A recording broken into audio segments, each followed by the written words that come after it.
The great hall of Ashbourne Castle glowed with 1,000 candles on the night of King Draven's coronation. Silver banners hung from the stone walls, and the scent of roasted meat and sweet wine filled the air. Nobles from every corner of the kingdom had gathered to see the young Alpha crowned, and the mood was bright with music and laughter.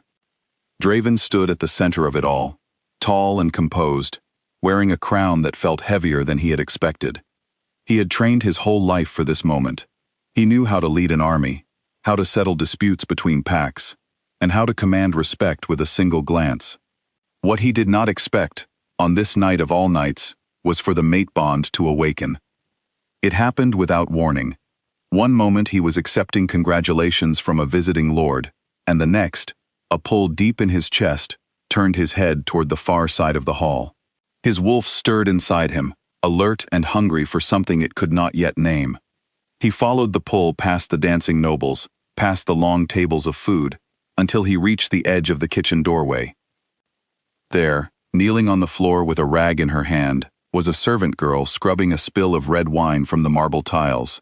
Her hair was tied back loosely, her dress plain and worn at the hem. She looked up at him with startled brown eyes, unaware that his entire body had gone still. The bond settled into place like a lock finding its key. Draven knew, without a single doubt, that this woman was his fated mate. For most alphas, this would have been a moment of joy. The mate bond was rare and sacred, a gift given to very few. But Draven had been raised differently. His father had drilled into him since childhood that a king's mate must come from noble blood, someone trained to stand beside a throne, someone the court would respect without question. A servant girl, in his father's eyes, would have been an embarrassment, and though his father was gone now, his voice still echoed in Draven's mind. Draven looked at the girl, whose name he did not yet know, and felt a cold weight settle over his heart. The court was watching. Whispers had already begun to spread through the hall as people noticed the king's sudden change in behavior. He could feel 100 eyes on him, waiting to see what their new king would do. He made his decision in an instant, the way he made every decision, quickly and without allowing himself to feel the full weight of it. "I reject you as my mate," he said, his voice carrying further than he intended. The hall fell silent. Even the musicians stopped playing. The girl on the floor did not gasp or cry out. She simply looked at him for a long moment, her expression unreadable, and then lowered her eyes. She set down the rag, rose to her feet, gave a small, proper bow, and walked out of the hall without a single word. Draven told himself he had done the right thing. A king could not be tied to a servant. He turned back to his guests, forced a smile, and let the celebration continue around him, as if nothing had happened. But something inside him had gone quiet, like a fire that had been smothered rather than put out. The girl's name was Wren. She had worked in the Ashbourne kitchens for 3 years, ever since arriving in the city with nothing but a small bag and a locket that had belonged to her mother. She kept to herself, spoke little, and worked harder than anyone else in the kitchens. No one knew where she had come from, and she never offered to say. What no one knew, not even Wren herself, was the truth about her bloodline. Long before the Ashbourne family took the throne, another wolf line had ruled these lands. They were called the Emberclaws, wolves whose strength and instinct were said to surpass every other bloodline in the region. But their power made them a threat, and during a bloody uprising centuries ago, the Emberclaw line was hunted nearly to extinction. The few survivors scattered and hid, burying their true nature so deeply that even their own descendants forgot what they carried inside them. Wren's mother had been one of the last of that hidden line. Knowing the danger her daughter would face if anyone discovered her heritage, she had used an old and painful binding to seal away Wren's wolf before she died, leaving her daughter to grow up believing she was simply human, or at most, a very weak wolf who had never presented. The binding was meant to hold until Wren experienced a moment of such deep pain and rejection that her true self would have no choice but to break free.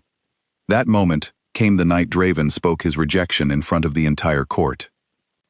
Wren walked back to her small room above the kitchens, her chest aching in a way she did not understand. She had never expected the king to want her. Not really. But hearing the words spoken aloud in front of so many people had cut deeper than she thought possible. She sat on the edge of her narrow bed and let the tears fall, finally alone where no one could see her. As the night wore on, the ache in her chest grew sharper, spreading through her arms and legs like fire beneath her skin. She thought at first that she was becoming ill. She curled up on the floor, gasping, as her bones seemed to shift and stretch in ways they never had before. She did not know what was happening to her. She only knew that something buried deep inside her had finally woken up. Just before dawn, the binding broke completely. Ren's transformation tore through the small room, splintering the wooden door and shaking the walls of the servants' quarters. Other workers woke to the sound and fled into the hallway in fear, certain something dangerous had entered the castle. What emerged from the wreckage was not the timid kitchen girl they had known for 3 years. It was a wolf unlike any they had ever seen, with fur the color of moonlight and eyes that glowed with an ancient, unmistakable authority. Confused and overwhelmed by the sudden flood of instinct and memory that was not quite her own, Ren's wolf moved through the castle halls on pure impulse, drawn toward open air and the rising sun. Servants pressed themselves against the walls as she passed, too stunned to scream. She made her way out into the central courtyard just as the first light of dawn broke over the horizon. The king's royal guard, 12 of the finest warriors in the kingdom, were stationed in that courtyard every morning without fail. They were sworn to kneel to no one but royal blood, trained since childhood to recognize and resist any attempt at dominance from an outsider. When they caught sight of the massive silver wolf stepping into the courtyard, they moved instantly into formation, weapons ready, prepared to defend the castle. But something happened that none of them expected. As Ren's wolf turned to face them, a wave of pure, undeniable authority rolled through the courtyard. It was not aggression, it was something deeper, something older, a presence that every wolf instinct in their bodies recognized as superior to their own. One by one, the guards' knees buckled beneath them, their weapons lowered on their own, as if pulled down by an invisible hand. Within moments, all 12 of the king's most loyal warriors were kneeling on the cold stone ground, heads bowed, unable to explain even to themselves why their bodies had made that choice. The commotion drew a crowd. Servants and early rising nobles gathered at the edges of the courtyard, whispering in confusion and awe. Someone ran to wake the king. Draven arrived still half-dressed, his hair uncombed, certain there had been some kind of attack on the castle. What he found instead stopped him cold. His entire guard, men who had never bowed to anyone but him, knelt in a circle around a silver wolf, whose glowing eyes he recognized instantly, because he had looked into those same eyes the night before, in human form, right before he threw her away. He understood, in that moment, exactly what he had done. No ordinary wolf could command a king's guard to kneel. This was not simply his rejected mate. This was a bloodline older and more powerful than his own, a bloodline he had insulted in front of his entire court out of pride and fear.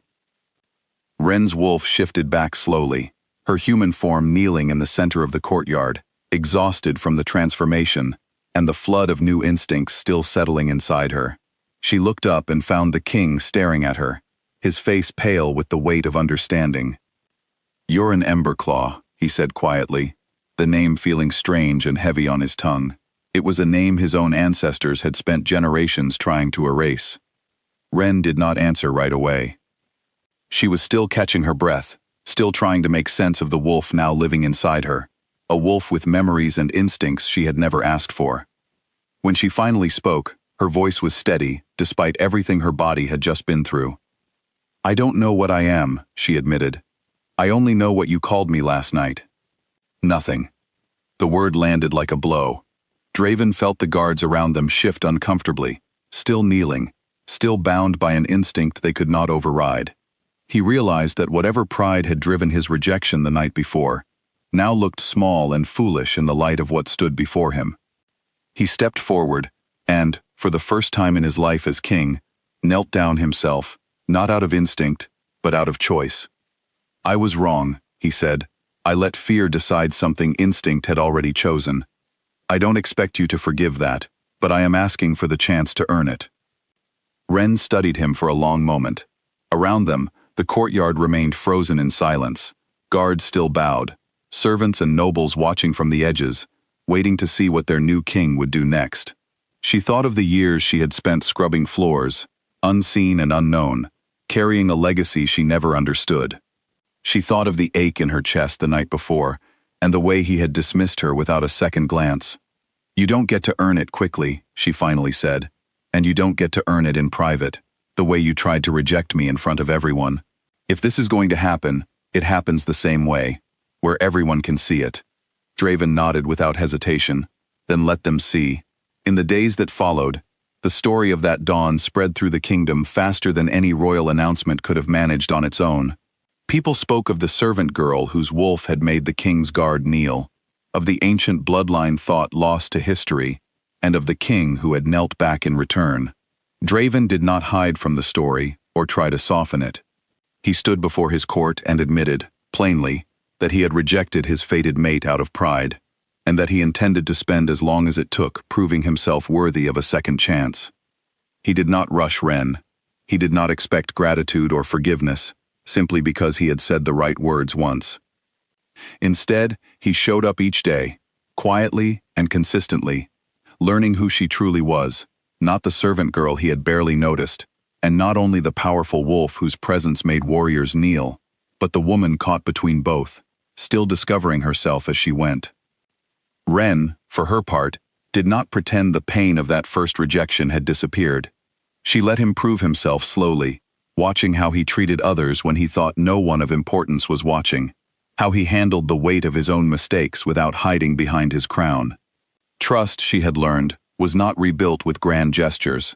It was built in small, repeated moments, the kind that could not be faked forever. Months passed before she accepted him fully as her mate, and when she did, it was not announced with the same fanfare as his coronation had been. It happened quietly, between the two of them first, before the kingdom ever knew. But the kingdom did notice the change that followed. Under their new queen, the old fear of the Emberclaw name faded, replaced by something closer to respect. Ren worked to understand her bloodline fully, and Draven stood beside her as she did, no longer the proud young king who ruled by inherited right alone, but a king who had learned, in the hardest way possible, that true strength was never something a crown could grant on its own. It had to be earned, and on that cold morning at dawn, in a courtyard full of kneeling guards, he had finally begun to understand what that truly meant.